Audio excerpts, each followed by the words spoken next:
예. 여러분 뉴스 보시기 두렵죠? 한국이 지금 난리가 나고 70몇 개국에서 벌써 입국 금지가 내리고 온통 나라가 지금 위기 가운데, 공포 가운데, 두려움 가운데 사로잡혀 있습니다.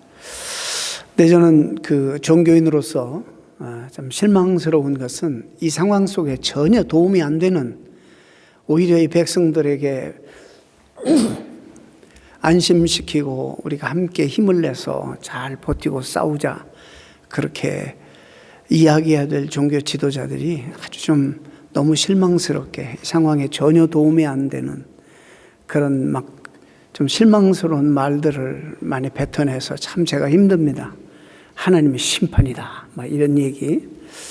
여러분, 하나님께서 이런 재앙이나 이런 걸 통해서 하나님 심판하실 수 있어요. 그게 근거 없는 말이 아닌 건 아니에요. 근거가 있지만은 그거를 내 심중으로 내 혼자 생각하고 또 이 어려운 사태 통해서 내가 깨달아야 될 그런 교훈과 하나님 나에게 주시는 메시지가 무언가, 이것이 성숙한 그리스도인의 모습인데 공공장소에서 막 그냥 대놓고 지도자들이 이렇게 해버리니까 대단히 저는 실망스러워요. 여러분, 2010년 1월 13일에 헤이리에서 7.0 강도 높은 그런 지진이 일어났습니다. 이 엄청난 피해 때문에 22만 명이 죽고 30만 명이 큰 부상을 당하고 전 국민의 3분의 1이 사상자가 났습니다. 대통령 궁으로부터 그다음에 국회의사당, 주요 건물들이 다 붕괴되는 사건이 일어나고 교도소마저도 무너져서 4,000명이라는 흉악범들이 다 도망가고 탈주하는 그런 사태가 일어나서 전 나라가 아주 대단히 위기에 처했을 때가 있었습니다. 그때에도 제가 지금 생생히 기억하는데 미국의 가장 영향력 있는 목사님 한 분이 정치에도 인볼브되어 있었고, 이분이 어떻게 알려져 있냐면 목사님 중에서 이 세상에서 가장 부자, richest pastor in the world, 아프리카의 다이아몬드 광산까지 가지고 있는 분이라고 그렇게 소문이 그때 한참 났었습니다만, 팻 로버슨 목사님이 이것은 정말 악마의 저주고 하나님의 저주다, 이렇게 이야기했습니다. 참 아쉬웠어요. 그들은 IT가 부두교라는 무속신앙을 믿었기 때문이라고 비판하면서 얼마나 신랄하게 비판했는지 모릅니다. 그분이 그 교계에서 흔히 영적으로 스피리추얼 자이언트라고 그 당시에 대표할 만한 그런 목사님이 그 방송에다 대고 그렇게 이야기를 하셨습니다. 맞을 수도 있어요. 옳은 말일 수 있어요. 또 그런 신앙을 가유한 사람, 참 용기 있는 비판이라고 할 수 있지만 그 상황에 전혀 도움이 안 되는 말입니다. 그리스도인들을 협박하고 경각심을 불러일으켜서 신앙에 새롭게 다짐할 수 있도록 할 수는 있지 모르지만은 과연 그게 성서적인가라는 생각을 해봅니다. 한국교회 대표적인 지도자로 있는 몇몇 참 귀한, 이름 대면 다 아시겠지만 목사님들이 인도네시아 쓰나미가 나서 25만 명이 희생당하고 인도네시아 주변 국가들 폐허되어서 시체를 치우고 재정비하고 건설하느라고 정말 힘들었어요. 그런데 아무런 도움이 안 되는, 하나님을 안 믿어서 심판했다, 하나님이. 뭐 그럴 수도 있어요. 뭐 크리스마스 때 또 그랬다니까, 그 즈음에. 그런데 과연 하나님이 그런 평가를 기뻐하실까? 미국 뉴올리언스에 몰아닥친 카트리나 허리케인 대참사는 엄청난 피해를 입혀서 우리가 다 화면을 통해서 보았습니다. 그런데 또 종교 지도자들은 그걸 가지고 동성연애에 대한 하나님의 심판이다, 또 이렇게까지 이야기해서 사실 그 상황에 정말 어떤 면에서 위로가 필요하고 격려가 필요한 상황 속에서 정죄하는 그런 일들이 있었습니다. 도대체 왜 기독교인들은, 특히 목사님들은 이런 논리를 펴는 건가? 왜 이렇게 편협된 주장들을 하는 건가? 최소한의 인문학적인 그런 성찰도 결여된 인과론을 주장하는 건가? 왜 성경 구절들의 주술신앙적인 대입을 이렇게 하는 건가? 특히 이들이 이런 발언과 이런 논리는 다른 인간들을, 피해 당한 인간들을 죄인으로 만들면서 자신들은 그런 벌을 받지 않았기 때문에 의로운 존재라고 은근히 자기 의를 드러내는 아주 이게 잔인한 교만이 아닌가, 이런 생각을 저는 해보았습니다. 그들은 이런저런 죄를 지었기 때문에 벌을 받았다. 그러나 나와 우리 집단, 우리 공동체는 안전하고 이러니까 그들은 죄를 졌고 우리는 의로운 백성들이라, 이런 구조로 이해하는 것은 아닌가. 과연 이게 하나님의 마음일까? 이런 생각을 우리가 꼭 해봐야 됩니다. 지금 피해당하는 많은 재해로 죽어가고 아파하는 그들만의 문제인가, 이게 과연? 우리들하고는 전혀 그런 재해나 이런 불행이나 어려움이 우리들의 문제는 아닌가? 우리들은 영원토록 살면서 끝까지 그런 어려움과 불행한 일과 재해와는 상관이 없이 살아갈 수가 있을 것인가? 도대체 왜 그렇게 함부로들 생각하고 이해하는가? 물론 성경에도 작고 하찮은 일에도 우리를 향하시는 하나님의 손길이 있다고 여러 번 얘기하죠. 그런데 참새 2마리도 한 앗사른에 팔리는데 너희 아버지께서 허락지 아니하시면 그 하나도 땅에 떨어지지 아니하리라. 너희에게는 머리털까지 다 세신 바 되었나니 두려워하지 말라. 너희는 많은 참새보다도 더 귀하니라. 여러분, 그런 말씀이 있지 않습니까? 그러니까 이런 사소한 일에도 하나님의 손길이 임하고 하나님 간섭하시는, 이렇게 세계적으로 이 큰 재해와 어려움과 또 눈에 봐도 명백한 타인의 불행을 놓고 우리가 하나님이 심판하지 않으셨다고 어떻게 말할 수 있느냐? 여러분, 너희 아버지께서 허락지 아니하시면 그 하나도 땅에 떨어지지 아니하리라는 이 말이 우리가 잘못 해석하면 안 됩니다. 이런 재난을 하나님이 일으키셨다라는 말을 강조하고자 하는 말이 절대 아니지 않습니까? 진정한 뜻은 어떤 일 가운데서도 우리가 주님의 손 안에 있음을 믿어야 하고, 일어나는 모든 일에서 하나님을 찾고 하나님의 뜻을 발견하라, 이 말 아니겠습니까? 그 말이 더 강조되는 말입니다. 하나님의 마음을 일찍이 읽고 기록한 에스겔이 18장에 23절에 이렇게 하나님 말씀, 마음을 고백했어요. 주 여호와의 말씀이니라. 내가 어찌 악인이 죽는 것을 조금인들 기뻐하랴? 그가 돌이켜 그 길에서 떠나 사는 것을 어찌 기뻐하지 아니하겠느냐?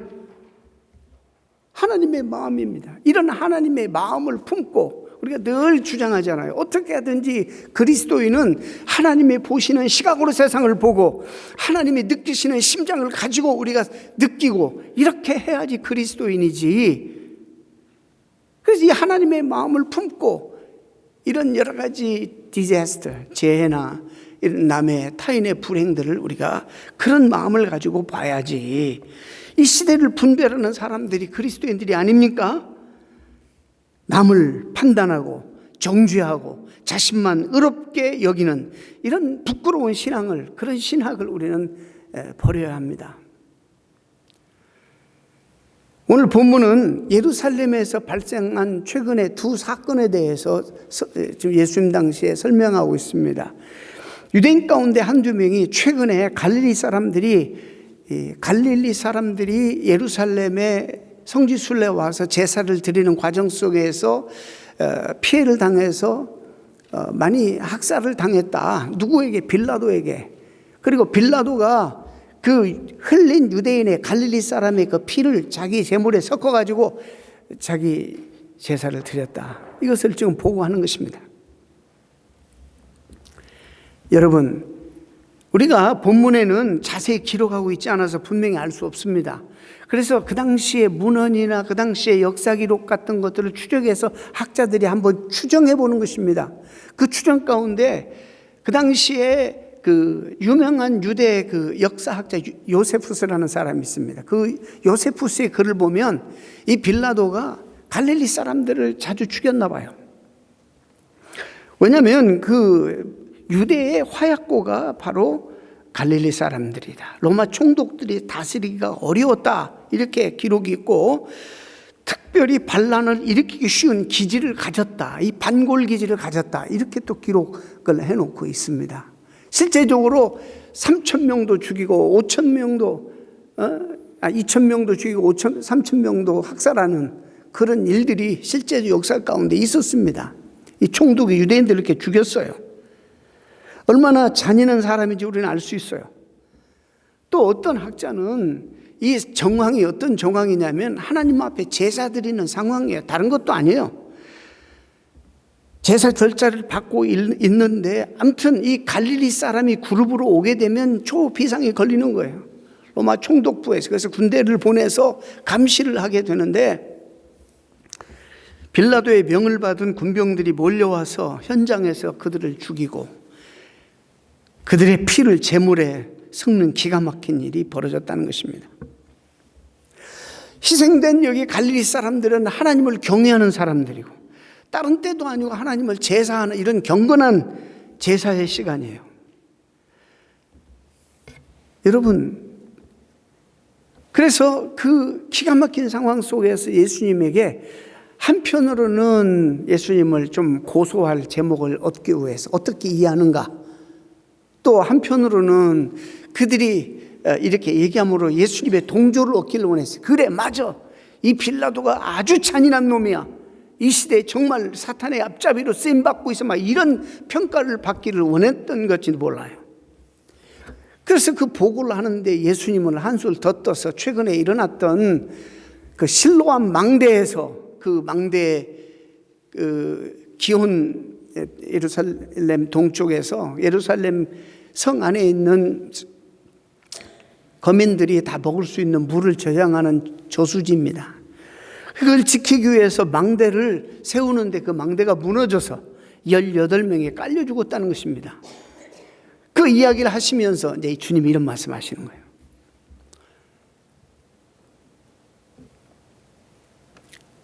빌라도에게 희생당한 갈릴리 사람들보다 망대에서 깔려 죽은 18명의 불행한 사람들보다 너희들이 낫냐?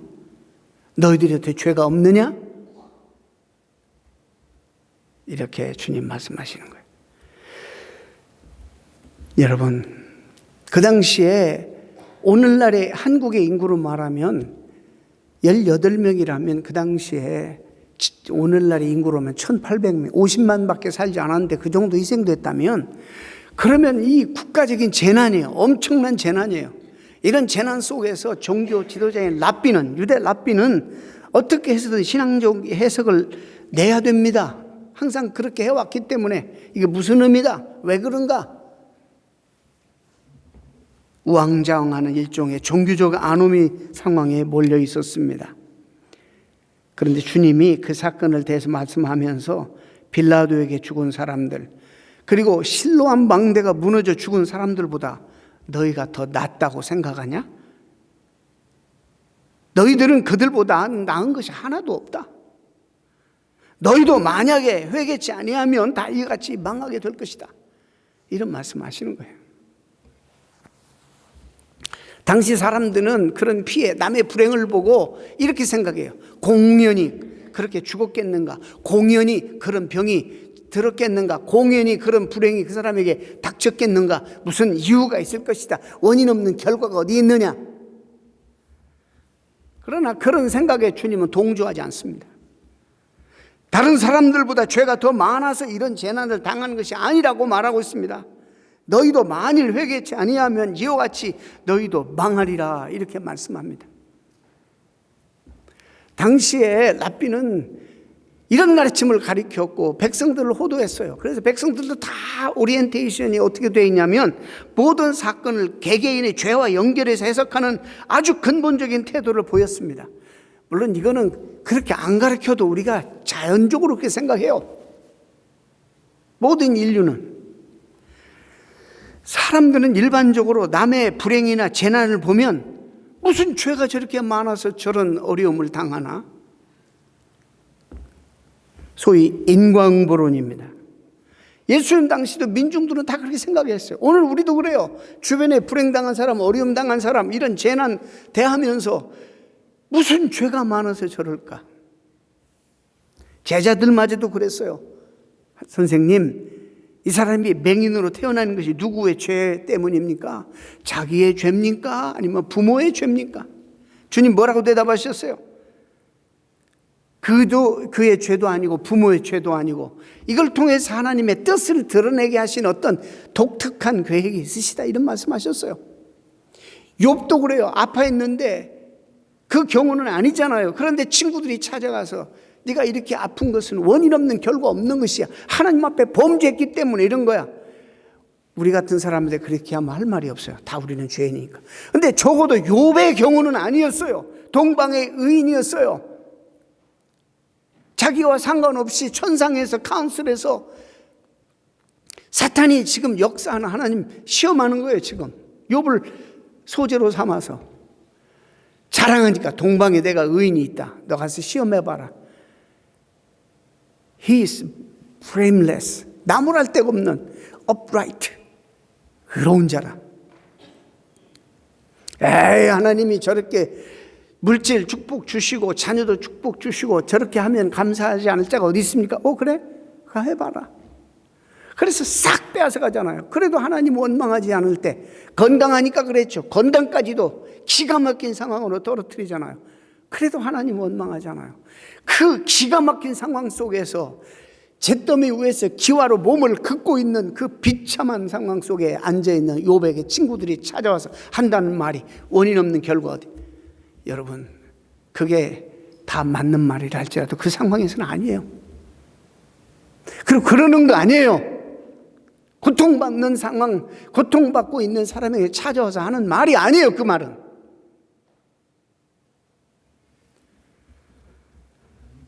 주님이 타인의 고통을, 이 세상의 재난을 어떻게 이해하셨는가?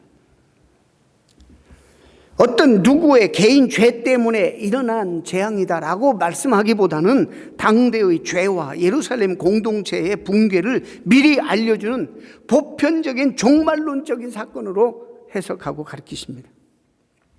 아마 예수님의 이런 대답을, 이거는 그들만 죄를 지어서 아니라 너도 대상일 수 있고 모든 사람이 다 죄악이 많은데 다 대상일 수 있는데 그들이 그런 불행을 당했다. 그러면 너는 당연히 마땅히 그게 나의 일이라 생각하고 나도 얼마든지 당할 수 있는 사람이었는데 하나님의 궁율과 자비로 내 대신 저분들이 이렇게 되었구나. 불쌍히 여기는 마음을 가져야지. 그걸 정죄해요, 그걸?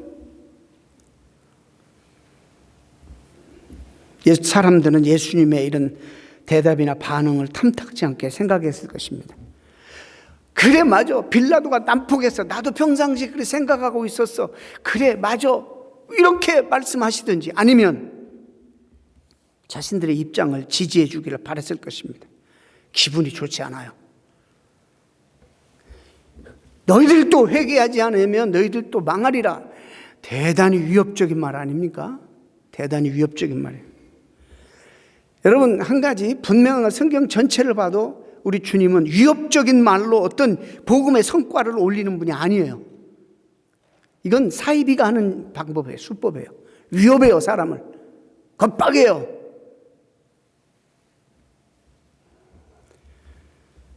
성경에 그런 표현들이 나온다고 해서 하나님의 심판에 대한 메시지들이 자주 나오죠. 그런다고 해서 매사 그런 식으로만, 그런 안목으로만 해석하고 그렇게 대입하면 기독교 신앙의 더 중요한 가르침, 사랑의 본질, 사랑의 가르침이 약화되는 거예요. 균형을 잃어버리는 거예요. 잘못하면 하나님의 창조의 능력과 사랑과 긍휼이 약화될 수 있는 거예요. 매사 무슨 일이 있으면 개인적으로 뭔 잘못을 했지? 무슨 잘못을 했길래 저러지?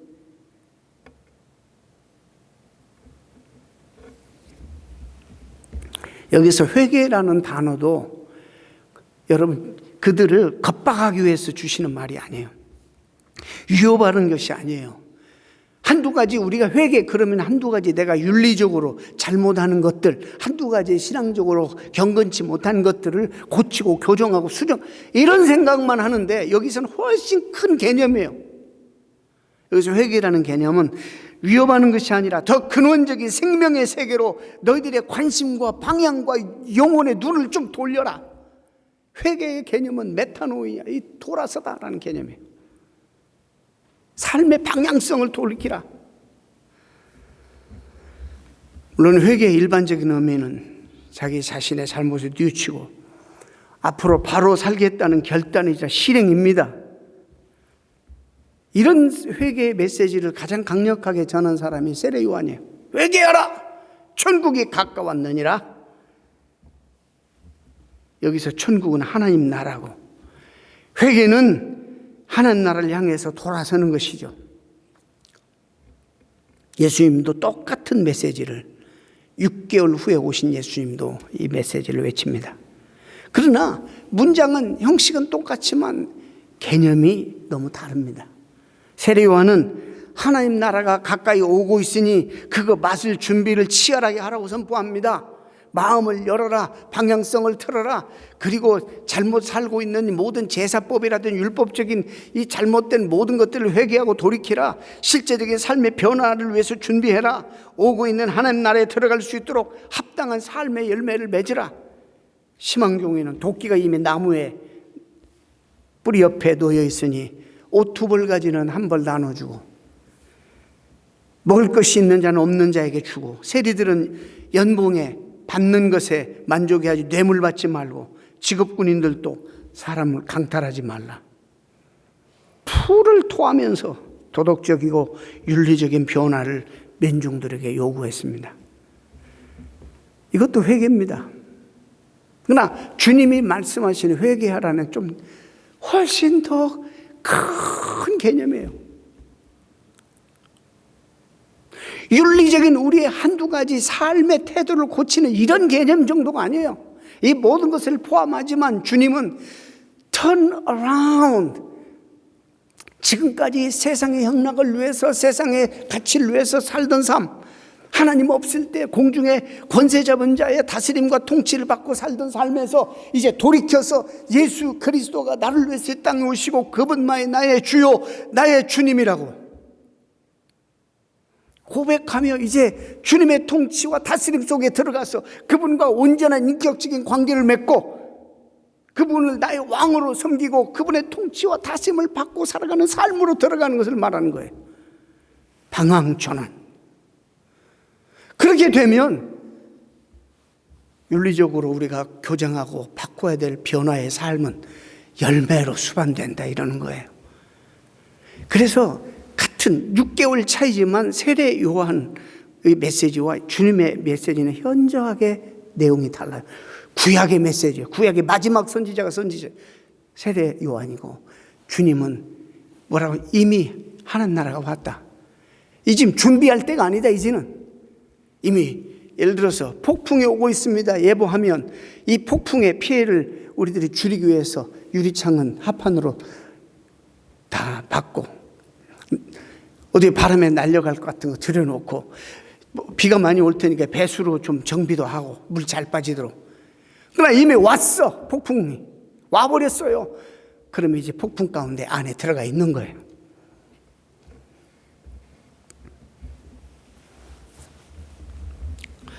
폭풍에 자신을 완전히 맡기는 거예요.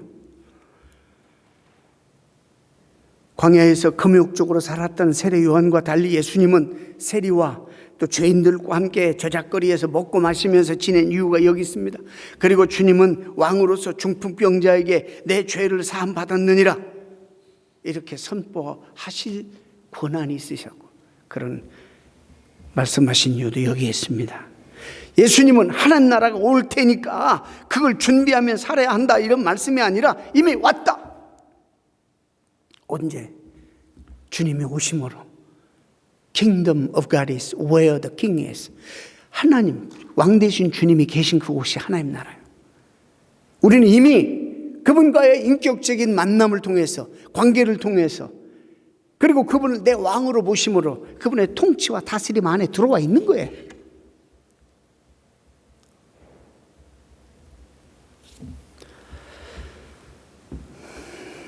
이게 회개고 열매 맺는 삶이에요. 그럼 하나님 나라를 살아간다는 게 실제로 무슨 말인가? 하나님의 하신, 그분이 하신 구원의 행위에 붙들려서 일상을 사는 것을 의미합니다. 어려워요? 다른 말로 매일매일 하나님의 사랑과 은총에 사로잡혀 사는 거예요.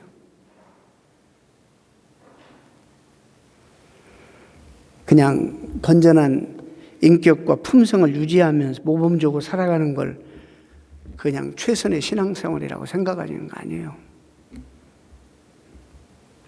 또 한 가지 오늘 이 주제에 관련해서 대단히 중요한 우리 개혁주의 신앙의 이 대단히 중요한 가르침 중에 하나, 아니야, 어쩌면 가장 중요한 대표적인 가르침이에요. 기독교 신앙의 토대는, 가장 중요한 토대는, 우리는 구원, 미국 사람들 그걸 half gospel이라고 그래요. 내 구원만, 나만 주님 만나고 나만 구원받고 하나님 나라 가면 되지. 하나님이 지으신 아름다운 창조 세계, 우리를 통해서 하나님이 변화시키기를 원하시는 이 세상의 변화, 이런 거 관심이 없어. 그런데요, 가장 중요한 기독교 신앙의 토대는 하나님이 이 모든 것을 지으신 창조주라는 사실을 받아들이고 믿는 거예요. 그렇기 때문에 그분이 아름답게 만든 이 세상을 만들기만 하시고 방치하신 분이 아니라 보존하고 다스리시고 선함으로 하나님께서 우리는 모르지만 독특한 선한 계획과 방법으로 통치하고 유지하고 계신다는 사실을 믿는 그 믿음, 그리고 그분을 의지하고 살아가는 신앙생활이 기초예요.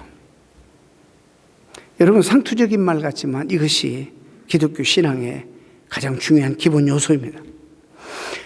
자, 내가 그것을 믿고 고백한다는 말은 곧 세상이 본질적으로 선한 하나님이 지으셨고, 잠시 우리가 죄를 지어서 이 악이 성량하지만은 그럼에도 불구하고 하나님은 선한 계획과 선한 행위를 통해서 이 세상을 다스리고 보존하신다는 사실, 받아들이는 삶의 태도예요. 우리가 보면 삶이 얼마나 이 주변이 악해요. 야, 이렇게 살다가 뭐 하늘에서 벼락이 맞는 거 아닌가? 이걸 하나님이 그냥 심판하지 아니하시네? 세상이 이렇게 악해지는데? 여러분, 사실이랄지라도, 그렇게 보여진다 할지라도, 그럼에도 불구하고 하나님의 창조하신 세상은 선하고 아름답습니다. 이렇게 표현해 볼까요? 우리가 보는 이 악마저도, 이 악한 사악한 것마저도 하나님의 선이 다 포유하고 있습니다. 하나님의 선한 통치가 이 모든 것을, 선한 영역만이 아니라 악한 영역도 하나님이 통치하고 계신다는 거예요. 이 모든 것이 그분의 under his control.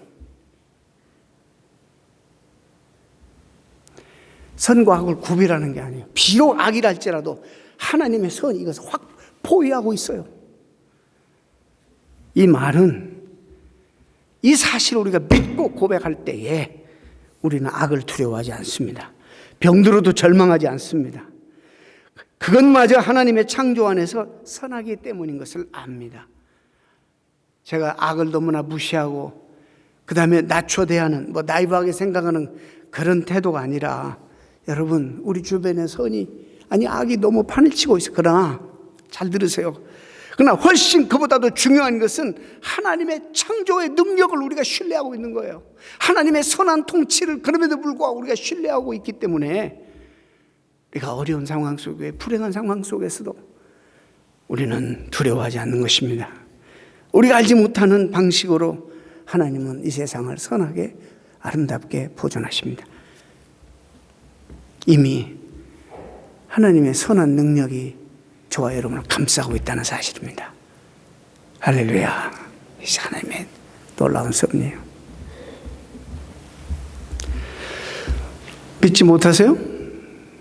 목사님, 세상을 보십시오. 자기가 노력한 만큼 인생이 잘 풀리지 않습니까?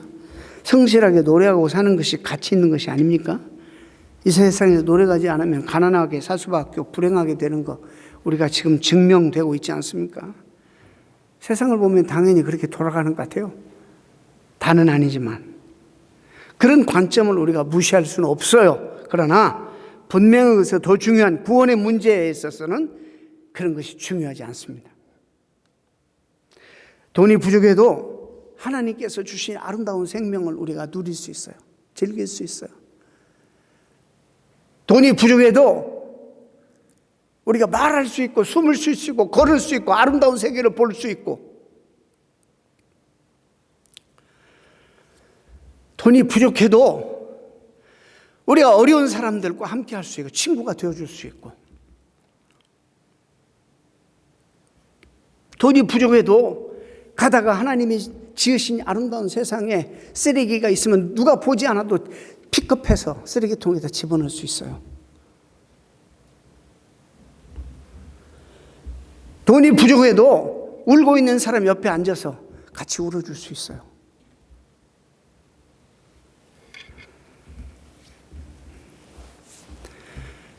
그건 눈에 보이지 않는 것들입니다만 이것이 예수 그리스도를 통해서 거기에 몰입하는 삶이 바로 그런 것이고 바로 하나님을 경험하는 삶인 것입니다. 거창한 거라고 생각하지 마세요.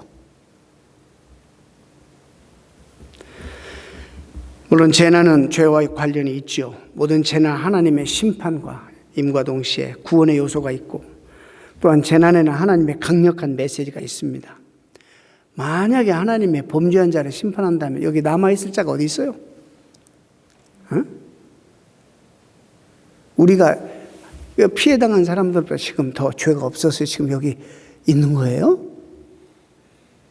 그런데 왜 우리는 너무 쉽게 그들을 죄 때문이라고 평가하고 정죄하고 우리는 의로운 척 이렇게 해야만 하느냐고요.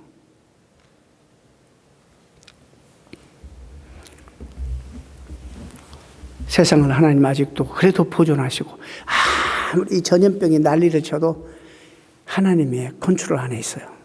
하나님의 선한 영향력 안에 포유되어 있어요. 믿습니까?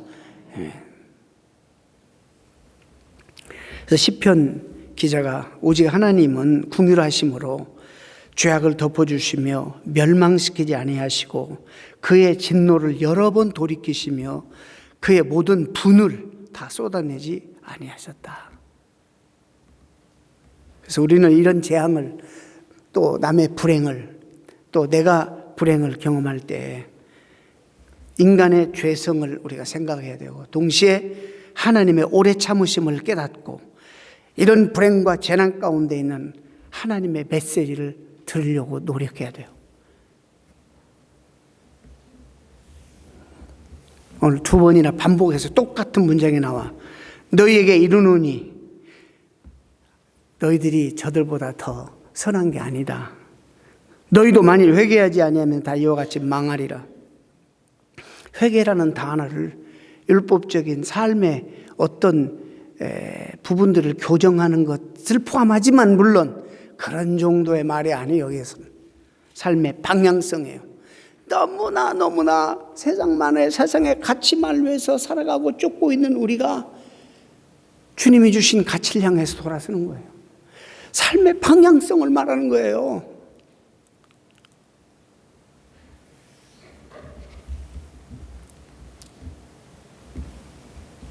재앙을 또 보면서 남의 불행을 보면서 우리도 저들과 같다는 생각을 잃어버려서는 안 됩니다. 저와 여러분이 당해야 할 일을 그 사람들이 미리 먼저 당하고 있는 것입니다. 우리보다 죄가 더 커서 당한 것이 아닙니다. 그래서 고린도전서 10장에 바울은 저에게 당한 이런 일이 거울이 되고 또한 말세를 만난 우리의 경계가 되었다 그랬어요. 다른 번역에는 우리를 경각시키기 위해서 메시지를 던지는 본보기다 이런 말씀이에요. 우리도 죄인입니다.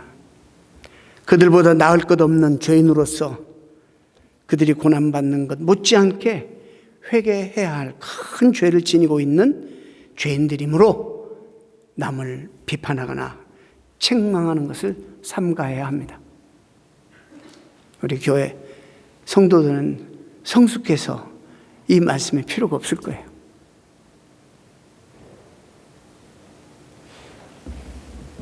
우리 삶의 현장에서 예기치 않았던 일들이 번번이 일어나요. 교통사고, 나보다 죄가 많아서 일어나나요? 예기치 못한 질병, 갑작스런 불행, 재해. 이 모습을 우리는 늘 보면서 살아갑니다. 이런 모든 불행한 사건, 특히 타인의 불행을 보면서 죄와 심판이라는 도식에 사로잡히지 말라는 거예요. 그러지 마세요. 하나님의 죄에 대한 심판이라고 쉽게 말하지 마세요. 물론 모든 고통과 재난이 죄의 결과일 수는 있지만 그런 것을 일반화시킬 수는 없는 거예요. 욥을 보게 되면. 이를 통해서 우리는 타인의 고통과 불행 앞에서 하나님 자리에 앉아서 함부로 정죄하고 죄인이다, 심판이다 이러지 말고 오히려 그 사건을 통해서 하나님 나에게 주시는 메시지가 무엇일고? 이런 태도를 가져야 합니다. 그들을 불쌍히 여기고, 이 경고는 주님 당시의 사람들에게만 필요한 것이 아닙니다. 이러한 일은 오늘날 우리에게도 똑같이 적용되는 것입니다. 우리 모두가 다 어디에 출생했어요? 죄 가운데 출생했습니다. 우리 안에는 아직도 죄를 좋아하는 근성들이 있습니다. 속성이 있습니다. 우리 모두가 다 정말 회개해야 될 죄인들입니다. 기도하겠습니다.